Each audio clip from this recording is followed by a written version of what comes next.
దేవుని వాక్యంలో ప్రభు సెలవిచ్చినాడు. ఇది 6వ అధ్యాయం 16వ వచనంలో 4వ మాట, విచారించుడి.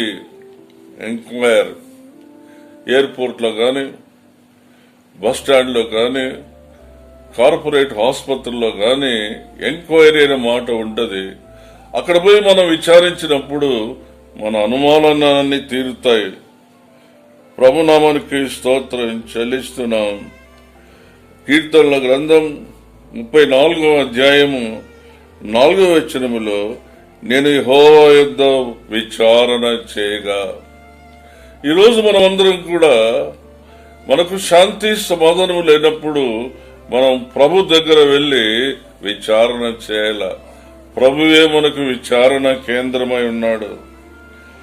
కీర్తనలు 34:4వ వచనంలో ఈ వాక్యాన్ని మనం ధ్యానించినట్లయితే, ఉత్తరమిచ్చేటువంటి ప్రభు, భయమును తొలగించేటువంటి ప్రభు, సిగ్గుపడనేటువంటి ప్రభు, ప్రార్థనలను ఆలకించే ప్రభు,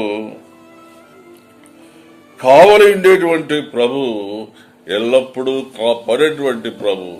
ఈ ప్రభు నీకు శాంతి సమాధానం ఇస్తాడు.